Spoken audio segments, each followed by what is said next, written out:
protest is a peaceful sit-in.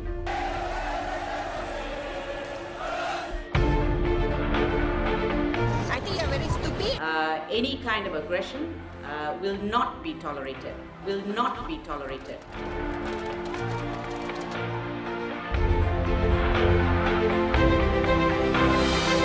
Dia nak layan kerajaan. Makan rasuah dia. We will not break the barrier. We will not breach the order. Satu jenis teknologi yang tidak mungkin dapat dihentikan oleh sesiapa pun, iaitu internet.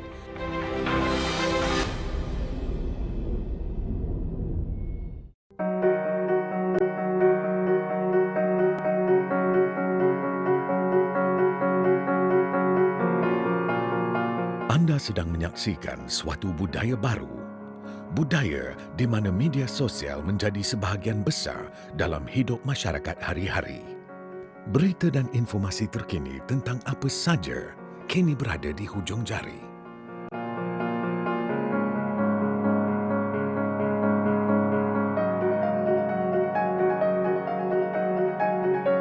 Dengan terhasilnya gadget-gadget baru daripada komputer desktop yang besar, dikecilkan menjadi komputer buku atau notebook dengan izin, dan seterusnya pada hari ini setiap orang memiliki iPad, memiliki segala macam tablet, dan sekaligus cita-cita ataupun kata-kata Klein Rock pada tahun 1968, aku telah pun mencipta satu jenis teknologi yang tidak mungkin dapat dihentikan oleh sesiapa pun, iaitu internet. Akhirnya dia menjadi realiti. Kini, sesiapa saja boleh menerima atau menyampaikan apa jua maklumat terkini dengan pantas. Menjadikan teknologi ini alat kebebasan bersuara yang paling ulung masa kini. Kebebasan suara, tidak ada kebebasan 100%. Kebebasan suara, asalkan kita dapat menjaga pendapat kita tanpa merosakkan orang lain, itu boleh. Tapi kalau kebebasan suara dengan menghantam orang lain, mencaci orang lain, pada saya itu bukan. Itu bukan kebebasan bersuara. Itu yang sebenarnya kita sengaja memprovok atau mencabar orang lain untuk bertindak. Jadi ini bukan demokrasi. Jadi kalau kita nak kebebasan bersuara itu, kita memperjuangkan hak peribadi kita, hak kita yang mana kita rasa tidak mengancam hak orang lain dan tidak menyusahkan orang lain. Tapi kalau dalam memperjuangkan hak kita, kita menyusahkan lain dan memaksa orang lain mengikut cara kita, itu bukan demokrasi. Itu sudah autokrasi.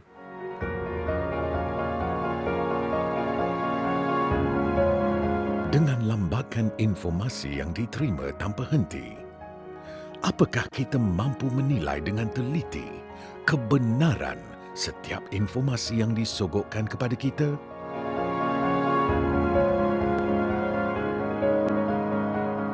Yang kita harus faham ialah kita sudah pun memasuki kurun ke-21. Kurun yang ditafsirkan oleh para cendekiawan, niagawan, seniman dan seluruh ahli masyarakat dunia, sebaik internet itu dihasilkan oleh Profesor Klein Rock pada 1968 sebagai kurun informasi. Sekarang setiap orang di dalam poket dan sekarang juga di tangan sebagai jam, seperti baru saja dihasilkan iaitu Sony Smartwatch, maka setiap orang telah membawa internet setiap jam, setiap minit. Lalu internet telah menjadi seolah-olah satu agama baru juga kepada setiap orang. Yang pasti, setiap informasi yang disogok kepada kita ternyata mempunyai persepsi yang berbeza. Bagaimana caranya untuk kita membezakan yang mana benar dan yang mana tidak? Kita tidak ada kemahiran kritikal untuk memilih mana yang bagus. Jadi yang paling senang ikut arus. Kalau arus kata kiri, kita ikut kiri. Itu senang. Pasal apa? Kita tak perlu berfikir lagi. Jadi ramai antara kita ni memang tak mahu menggunakan fikiran. Kalau kita tengok dalam kajian menunjukkan hanya 2% saja manusia berfikir. 5% malas berfikir. Yang 10% lagi dia ingat dia berfikir. 90% langsung tak berfikir. Jadi dia tidak menggunakan daya kritikal dia nak menentukan apa yang benar, apa yang tepat. Dan masalah kita ni, kalau kita menggunakan internet dan sebagainya, maklumat terlalu banyak.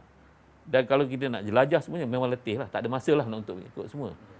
Tiap-tiap hari kita ada orang kata bombardment of information. Macam-macam maklumat datang, kiri kanan depan belakang, semuanya datang kat kita dan kita pun tak tahu. Bila tengok maklumat tu kita dah bengang sendiri. Yang mana satu yang benar, yang mana yang satu yang tidak. Dan tidak ada mengatakan bagi mereka ni tidak ada framework yang katakan bagaimana cara saya nak menganalisa data supaya apa yang saya analisa ni adalah tepat.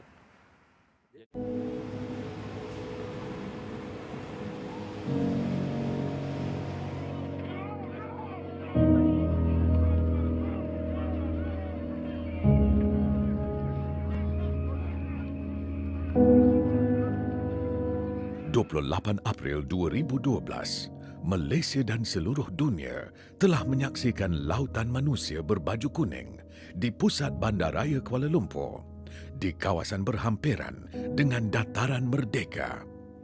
Dianggarkan lebih 30,000 orang hadir memberi sokongan kepada perhimpunan demonstrasi yang diberi nama Bersih 3.0. Ini adalah Bersih 3.0.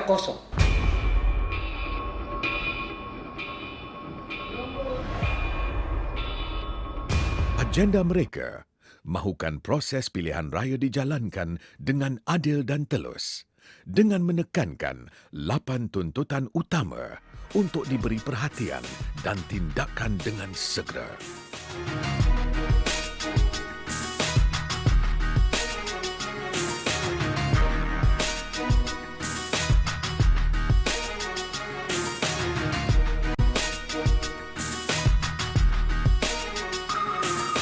Tidak dapat dinafikan jumlah sokongan yang diterima itu besar. Menggunakan objektif yang sudah pasti menjadi fitrah manusia yang mahukan kebaikan sebagai mantra propaganda, pasti menarik perhatian dan minat orang ramai. Media baru adalah media informasi. Sebaik sahaja satu persepsi dihasilkan dan 1 minit kemudiannya sekira diakses lebih daripada 10 orang, maka persepsi tersebut telah menjadi informasi. Lalu akhirnya dalam kurun ke-21 persepsi adalah informasi. Jadi yang terjadi selepas peristiwa Bersih 3.0, saya meletakkan satu warna sebagai perang persepsi. Kerana persepsi akan menjadi informasi. Sebaik dia menjadi informasi, dia membentuk kepercayaan. Sebaik dia membentuk kepercayaan, dia boleh membentuk pilihan. Segala kempen digerakkan secara berterusan menggunakan segala ruang media baru yang ada, dari rangkaian sosial, blog dan juga portal media. Sejak Perhimpunan Bersih 3.0 diumumkan pada 4 April 2012, usaha meraih sokongan mula membanjiri segala ruang cyber. Pelbagai maklumat dan propaganda disiar dan disebar untuk meyakinkan orang ramai betapa perlunya mereka untuk turut serta. Setiap laman sosial, blog dan portal berita yang ada digunakan sepenuhnya dengan mengisi maklumat terkini mereka tanpa henti. Strategi lambakan informasi digunakan, penyebaran secara kerap serta cara penyampaian yang mampu menawan emosi rakyat digunakan. Ianya disalurkan ke semua ruang media sosial agar tiada siapa yang terlepas dari mengetahui tentang acara ini. Namun, apakah semua informasi yang diberikan itu benar? Kalau kita nak menguasai soalan itu, jangan pergi pada kognitif. Kognitif tak tahan lama. Kita pergi pada emotif. Kerana emotif tu atau perasaan tu, pertama sekali dia punya ingatan lama. Emotional memory itu lebih lama daripada cognitive memory. Banyak yang kita ingat bukan fakta, banyak yang kita ingat adalah perasaan kita yang tertulis. Misalnya kalau kita ingat siapa yang menyakitkan hati kita tu, kita ingat sampai mati. Siapa yang menyenangkan kita, bagi kita rasa seronok tu, cepat lupa. Lepas tu fakta kita belajar sekolah, sekarang ni kalau kita tanya sejarah apa terjadi 1858, kita dah tak ingat dah. Pasal itu cognitive memory. Tapi apa terjadi masa usia 8 tahun, emosi tertulis, sampai saya ingat. Jadi kita kena gunakan teknik yang mempengaruhi emosi, bukan kognitif. Jadi kebanyakan ceramah-ceramah yang diberikan tu semua menyentuh emosi. Kerana emosi itu lebih kuat.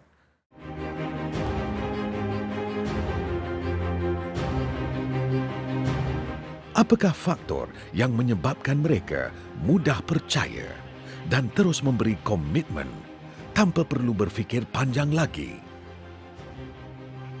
Kebanyakan laman-laman sosial ni adalah ruang menghentam. Itu satu. Keduanya, ruang melupas geram. Jadi kalau ada yang dua elemen tu, itu akan dipercayai. Yang tiga dari segi brainwashing, cara brainwashing tu memang adalah. Tapi apa yang kita lihat sekarang ni tidak begitu mengikut resipi brainwashing.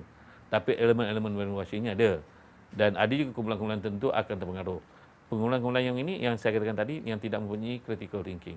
Dia tak boleh membezakan antara apa yang betul, apa yang tidak, dan dia tak boleh buat penganalisan sendiri. Apa yang dilakukan, dia hanya mengulangi apa orang lain cakap. Kalau kata A itu salah, dia kata A itu salah lah. Kalau kita tanya kenapa salah, dia tak cakap itu salah lah. Jadi pada diri sendiri, kemahiran atau kemampuan untuk menganalisa data, untuk mencari penyelesaian, itu tidak ada. Jadi masalah kita, dalam masyarakat kita sekarang ni, terlalu ramai yang empat turut.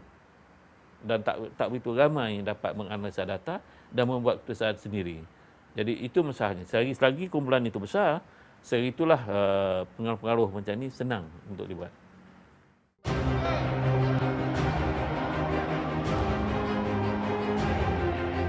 Perancangan awal yang dikatakan akan hanya duduk dan bantah itu tidak berlaku seperti yang dirancang. Sebaliknya, berakhir dengan pertempuran para peserta dengan pihak polis.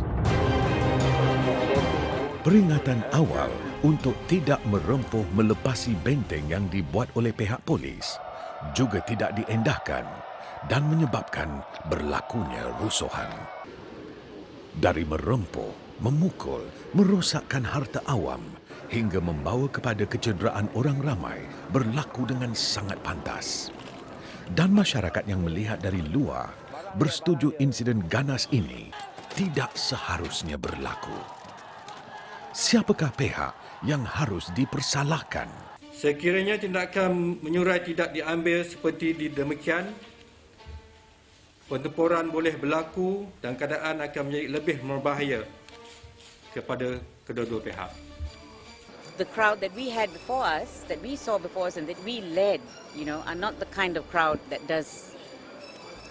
commits acts of violence like this. But having said that, they have to face whoever perpetrated these acts. We will never support acts of violence. Whoever perpetrated these acts must be investigated and we will assist the police fully in this. Saya, Nur Ibrahim, YB Azmin Ali, Cikgu Bat, kami membantah pertuduhan ini kerana jelas bermotif politik. Kalau ikut pendakwaan itu semua orang salah. Undang! Undang! Najib undang! Najib undang! Menang! Menang! Pakatan Rakyat! Pakatan Rakyat! Yang pastinya, tiada pihak yang tampil untuk bertanggungjawab.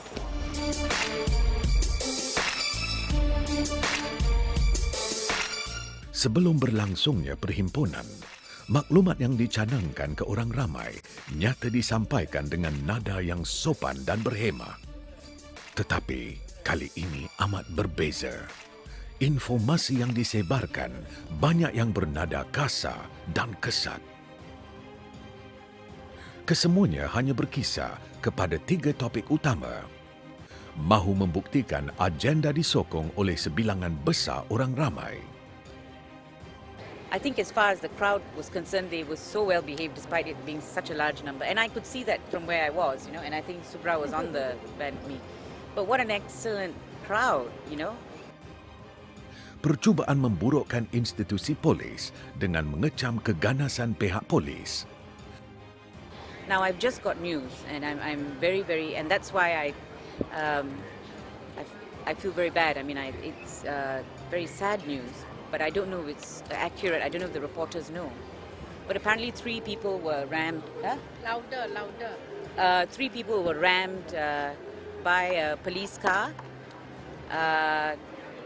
and they may be fatalities. Mempertahankan diri dengan menafikan segala pertikaian yang mengaitkan kumpulan Bersih 3.0. It is not something we had encouraged. It was certainly not what we wanted to do, and it's something that we had said right at the beginning.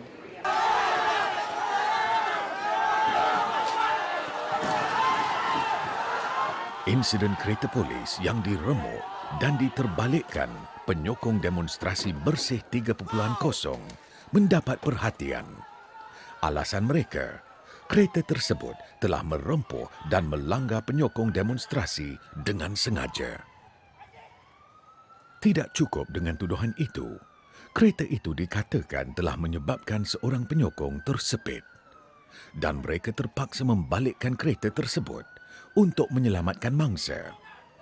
Klip ini telah berjaya menimbulkan rasa resah dan marah di kalangan pengguna media sosial dan seterusnya menimbulkan rasa benci terhadap pihak polis.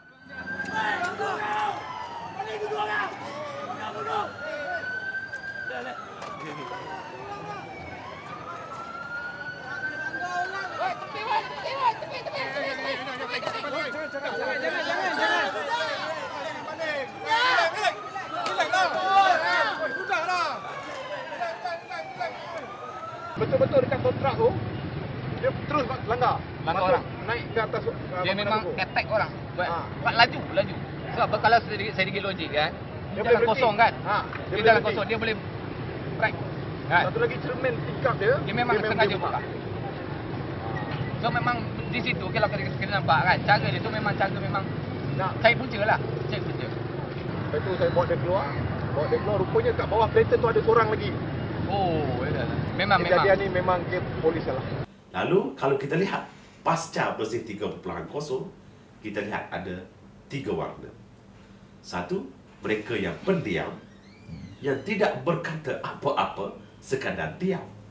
Yang kedua, mereka yang di kanan, iaitu menentang Bersih begitu begini, dan mereka yang di kiri. Lalu kita dapati berlakulah pertumbungan yang luar biasa antara kanan dan kiri ini. Dan kita dapati kandungannya pun luar biasa. Satu gambar di satu situasi yang sama, tetapi ada 2 warna. Yang ini begini, yang ini begini. Sebagai satu contoh, saya ternampak satu gambar, iaitu seorang barangkali seorang remaja sedang berhadapan dengan polis. Tetapi gambar itu dibuat di dalam kumpulan yang ke kanan. Dan bila saya lihat gambar yang sama di kumpulan yang ke kiri, situasinya berbeza. Maka saya mengatakan, ini.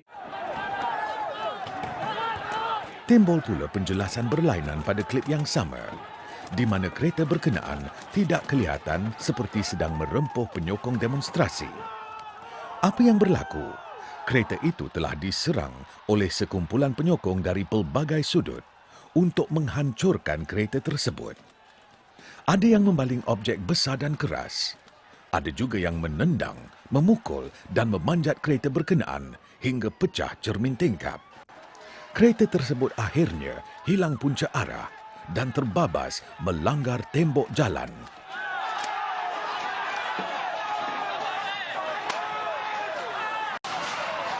Yang lebih menyedihkan, mereka kemudian meluru ke kereta berkenaan dan mengganyang juru kamera TV Al-Hijrah yang sedang cuba menyelamatkan polis berkenaan. Orang ramai yang menonton klip tersebut dibiarkan membuat andaian sendiri. Ramai yang menjadi keliru.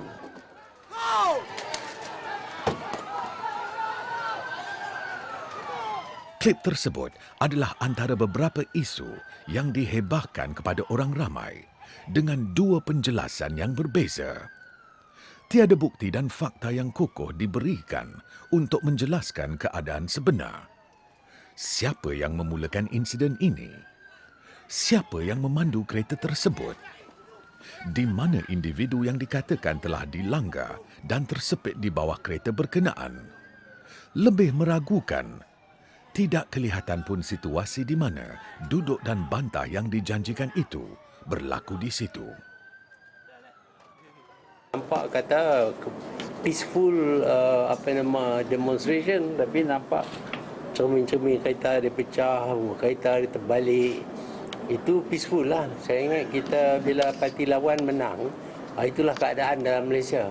Kereta kita bawa pun dia bagi terbalik, dia pecah cermin apa semua.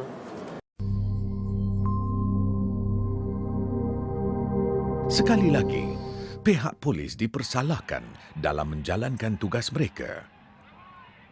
Kali ini, tindakan mereka sewaktu keadaan berubah menjadi rusuhan ganas dipertikaikan.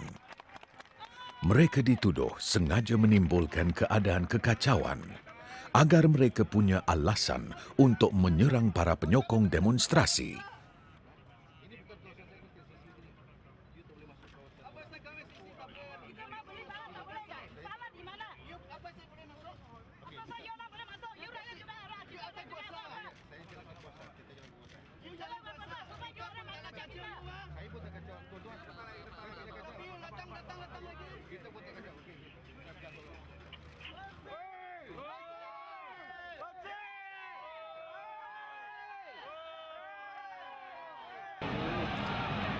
Polis dituduh meletakkan anggota mereka di tengah para penyokong dan menimbulkan provokasi.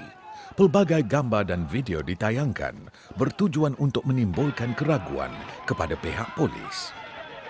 Namun timbul juga penjelasan berlainan yang membuktikan bahawa tuduhan perbandingan rupa adalah gambar yang dieksploitasikan. Apakah taktik mengeksploitasikan gambar dan video boleh digunakan sebagai bukti?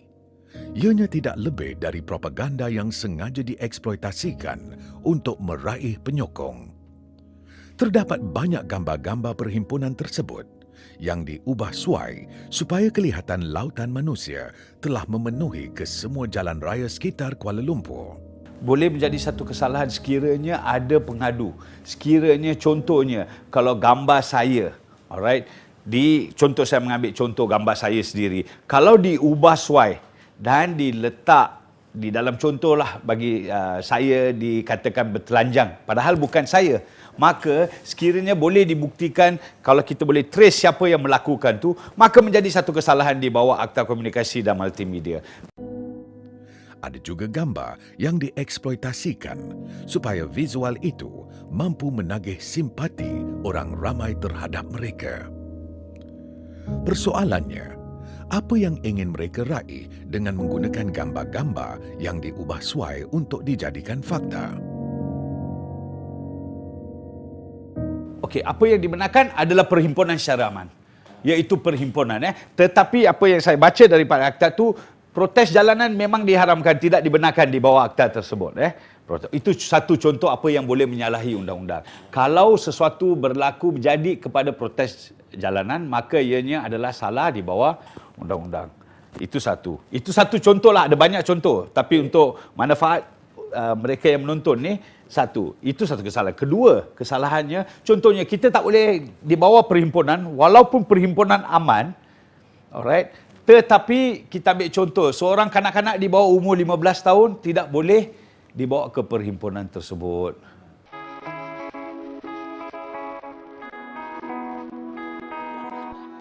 Walaupun dengan alasan sebagai bahan gurauan sesama mereka, apabila ianya tersebar ke halayak ramai, ianya memberikan persepsi yang sangat berbeza kepada kredibiliti fakta yang lain. Pastinya, insiden yang paling menimbulkan pelbagai persepsi dan perbezaan pendapat adalah insiden di mana pagar benteng yang menutup dataran Merdeka dibuka dan dirempuh. Datuk Seri Anwar Ibrahim dikatakan telah memberi isyarat dengan jelas kepada Azmin Ali untuk membuka pagar benteng tersebut yang diiringi dengan sorakan "Masuk" oleh para penyokong. Penyokong kemudian menyambut tindakan itu dengan merempuk dan memecah benteng polis beramai-ramai.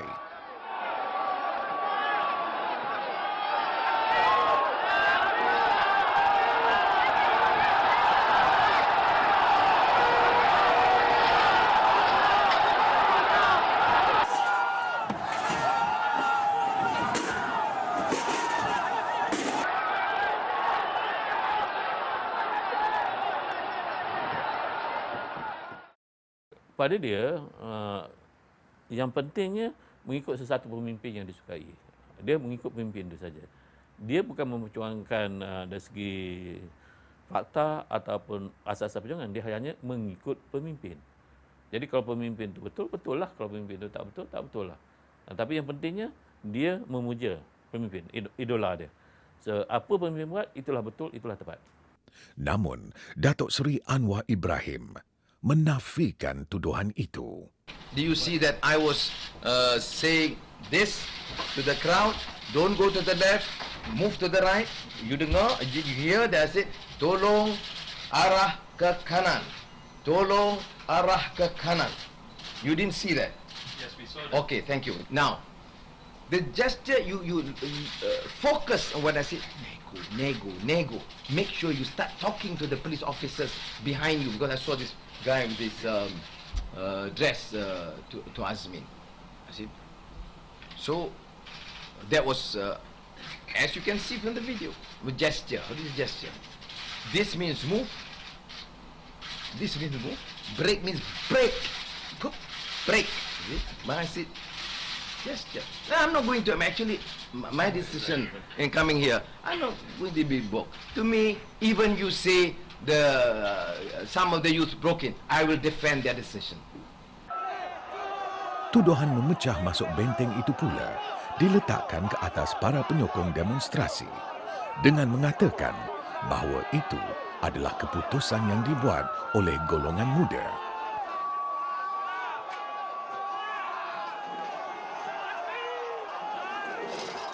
Adakah ini satu jawapan yang bertanggungjawab dari seorang yang bergelar pemimpin?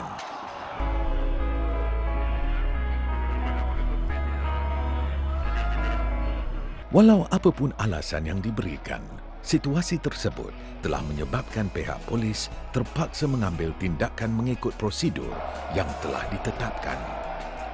Namun itu juga dilihat sebagai tindakan keterlaluan dan menyebabkan pihak polis dituduh menggunakan keganasan dalam menangani demonstrasi tersebut. Persoalannya, bagaimana polis harus bertindak di waktu kecemasan seperti ini? Apakah rasional di sebalik tindakan mereka?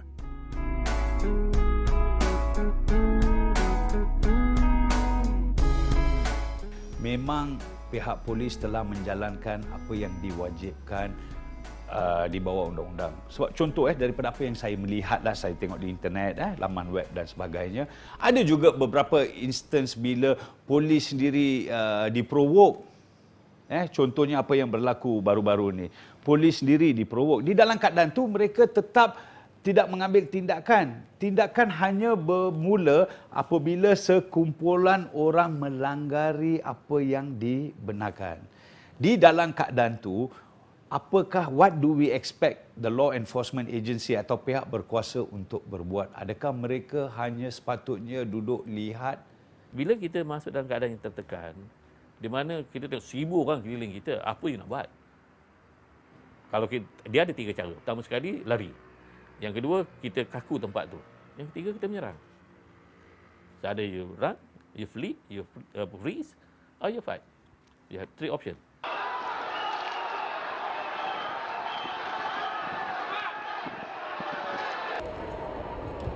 Apa pula rasional mereka yang menuduh pihak polis melakukan keganasan kerana bertindak sedemikian?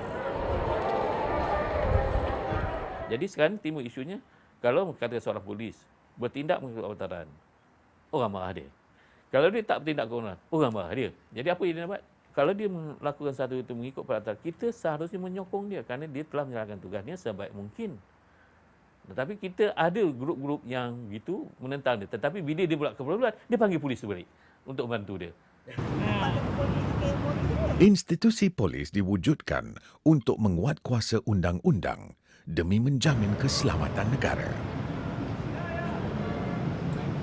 Walaupun semua orang mengatakan hak asasi, kita mempunyai hak untuk berhimpun dan sebagainya, tetapi ianya mesti diambil kira dengan ketenteraman awam. Banyak perkara yang siapa yang paling bijaksana untuk membuat keputusan ni kalau bukan pihak berkuasa seperti polis. Mereka hanya menjalankan tugas mengikut prosedur yang telah ditetapkan. Tidak seperti penyokong demonstrasi yang berada di sana atas kehendak mereka sendiri. Pihak polis hadir kerana menjalankan tanggungjawab yang diamanahkan. Mungkin benar, ada segelintir kecil anggota polis yang bertindak keterlaluan. Namun, tindakan mereka tidak boleh disamakan dengan anggota lain. Sama ada Majlis Peguam, sama ada Polis Diraja Malaysia, sama ada Badan Kehakiman, sama ada Persatuan Profesion Doktor, Engineer, Arkitek. Kalau keahlian dia ramai, takkan kerana perbuatan beberapa individu, maka kata orang tu satu badan tersebut dipersalahkan. Contohnya kita mengambil kes pihak polis sendiri. Takkan kerana beberapa anggota yang melakukan atau tidak mengikut prosedur semasa berlaku perhimpunan pada masa lepas hari itu, takkan kita boleh salahkan satu jabatan sendiri. Jika benar ianya berlaku, mangsa perlu melaporkan kepada pihak berkuasa.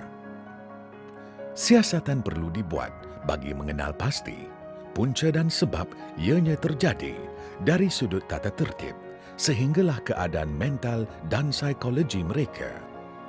Ianya perlu dilakukan mengikut ketetapan undang-undang. Institusi polis amat penting dalam menjaga keamanan dan keselamatan negara. Mereka bertindak berlandaskan undang-undang dan prosedur yang telah ditetapkan. Khidmat mereka amat diperlukan. Sekiranya rakyat Malaysia berasa selamat, kita harus juga berterima kasih kepada pihak polis. To the police and to DBKL, I have to say this. They have been here since the night where they removed the yellow lines. To their credit, they have been here non-stop. So have the police. So I am very grateful to them for providing this level of protection. But I think the key day will be tomorrow and Friday. Ultimately, we don't want to have a country, really, that's ultimately it. We don't want to have a country where these sort of things happen, where people interfere with your personal space.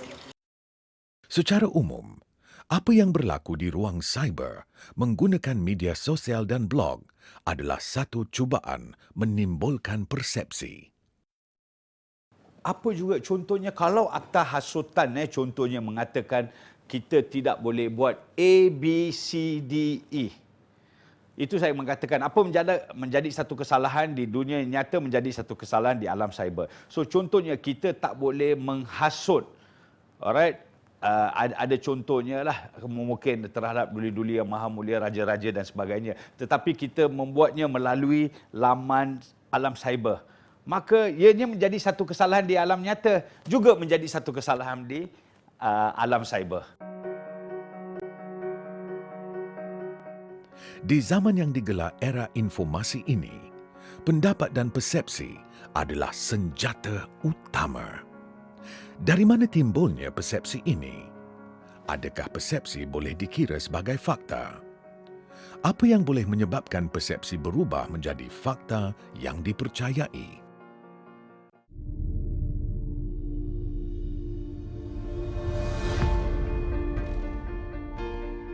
Dengan persepsi jugalah kita melihat di akhir peristiwa itu, pihak penganjur masih menganggap penganjuran bersih 3.0 sebagai berjaya. Kita sudah berjaya hari ini.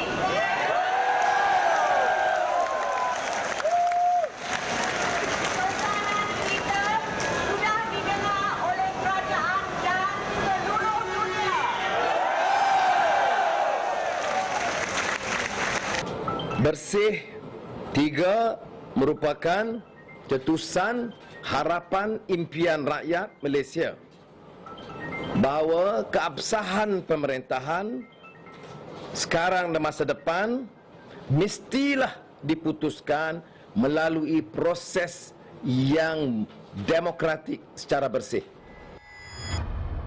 Dan orang ramai terus keliru tentang apa yang ditakrifkan sebagai berjaya itu.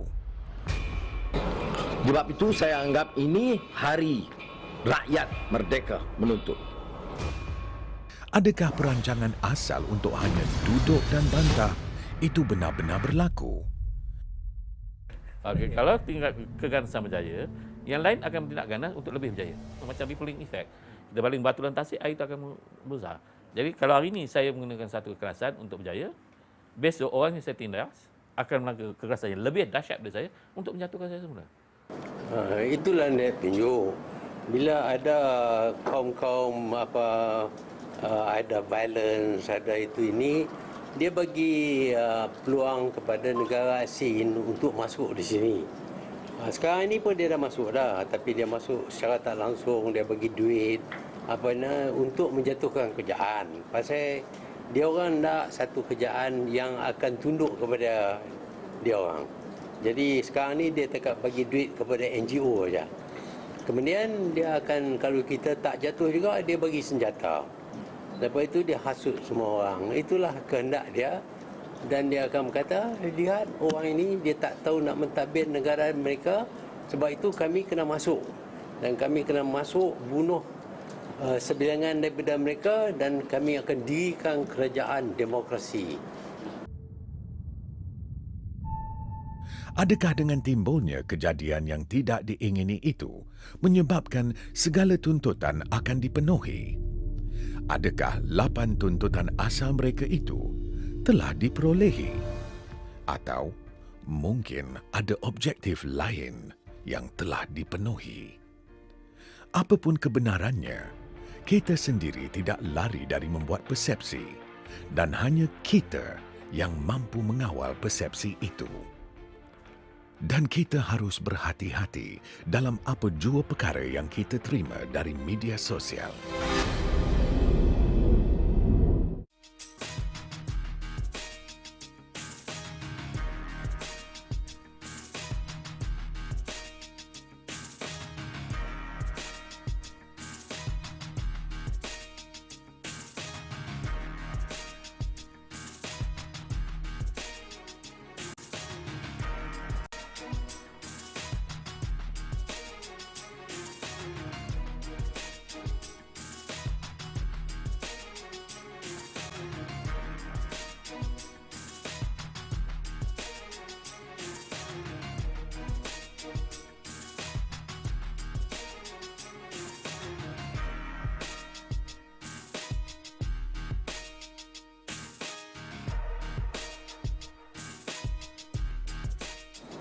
Ialah kita nak supaya dibebaskan internet, kita tak boleh kacau. Di Amerika dia tahan lah. Dia tak benar ni sebarang pendedahan seperti WikiLeaks apa semua tu. Jadi tapi kita lebih bebas. Kita lebih liberal daripada mereka. Dengan itu kita dengarlah pembohongan daripada internet sebagai satu kebebasan bersuara. Moga kita tidak menjadi mangsa pengaruh yang seterusnya.